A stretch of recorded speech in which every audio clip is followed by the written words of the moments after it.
grandma cat right over here, computer cat right over here, and guess what? We have got Siamese cat right over here, and I'm gonna just take a chance and give him a good scrub there. And he's allowing me. He's got nowhere to go. He was caught right in there, and now he will trust me. But I didn't stick around. You have to walk away. There's no way you can just force yourself to stay there and he must just accept it.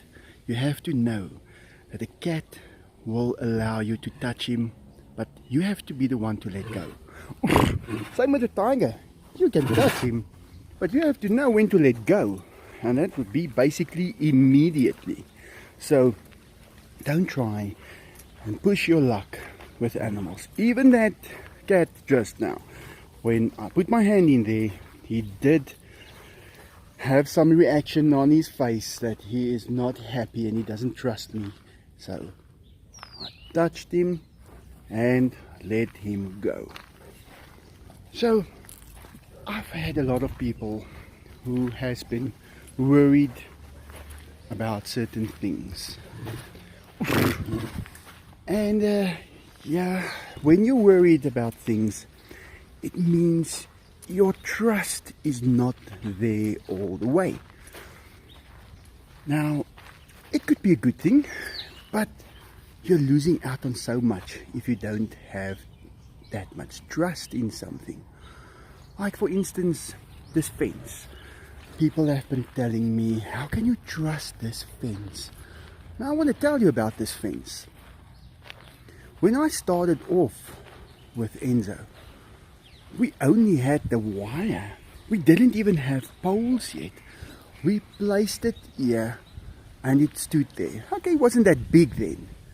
But then we put the poles in, only the poles.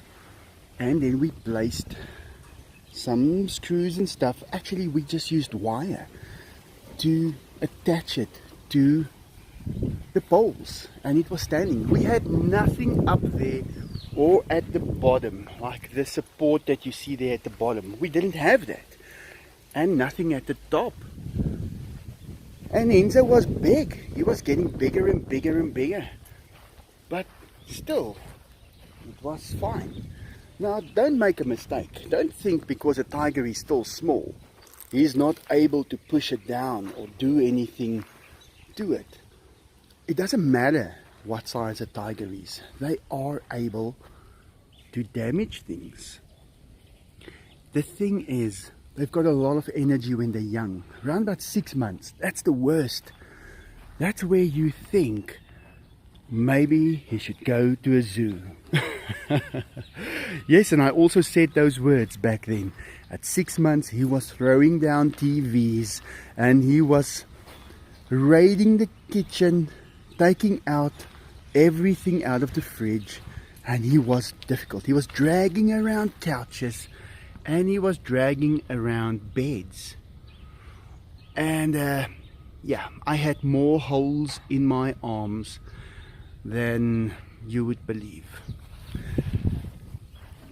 The thing is, people tend to trust something on its appearance, and that is a big mistake. Just because he's small does not mean that he will not be able to damage something. And just because he's big does not mean that he will be that dangerous. Although you can't ignore the fact that he is so big and he's able to just damage anything. You have to keep an open mind. And that is pretty much how everything in life needs to be treated. You have to keep an open mind, because if you don't, then you're not going to have a guide. And if you don't have a guide, you are left in the dark. So, what I have seen through questions, and that questions gives me a lot of answers. So, people that pass away, animals that pass away, people are very concerned, are very worried about it. And he tells me that they are left in the dark on that subject. And they don't know what to expect. Now, it is a touchy subject. I've got a little less memory than I expected on my phone. But in any case, what I was trying to say, you have to look at what you are dealing with. You're dealing with a world where something like this is possible. This is an animal that exists. He is actually here. That is an animal that exists. So, the makers of this world knew how to make this tiger. You can't get around it because here it is. You can't ignore it. It exists. Now, what I'm trying to get to is to explain to you that you're not dealing here with something that is not able to handle this place. You have to, just by seeing this, you have to know that there is something that is able to not only make it, but to get it alive, to make it walk, to make it think, to make it approachable. It exists. Now, people lose track of it. He's friendly. He has adapted. He's able to take up information. He's able to grow, to develop, and to be something. And don't ignore that. Because that would be like, well, thinking you're broke, but you go to the bank and you see that you have money, but you still think that you're broke. That is actually you trying to convince yourself of something that is not true. So if you look at this tiger, know that there is something that knows how to make one. And if you are a believer in evolution, well, let's keep that in the equation as well. Let's say that all the information that you have ever had in your life only brought these things to life through evolution. So still, there is something in control of it. There is a method of making it. Now, let's take a drone for instance. I've been flying around with my drone quite a few times in the last couple of months. If you take that drone and you take the information that is on it and you remove only the information and you throw away the drone, you just might be able to hang on to the information that was recorded. Now that is basically what you have to keep in mind when you're thinking about this world. Because everything here is about gathering information. The body of the tiger will one day not be there anymore. The body of the cat will not be there anymore. But the information that was obtained through its senses, that will exist. Because what is the point of having it if you can't do that? The drone records. That information is on that SD card or onboard memory, whatever you want to call it. Now, information gets stored into your brain and you can access it.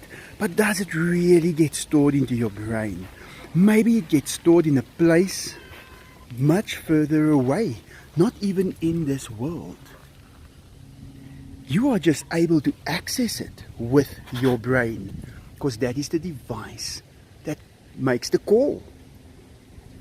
So you're not really here. You are somewhere else. But you are experiencing everything that you see over here because it is actually happening. You are interacting with others of your kind. And that is wonderful. That is like an extra onto a life that exists from the other side. Right. Just think about these things, because it's going to make sense. If something does not make sense, don't believe it. But this is going to make sense. So, that memory that you are building onto every single day, it goes somewhere. And that is where it is. So, should your body pass away, that will be accessible.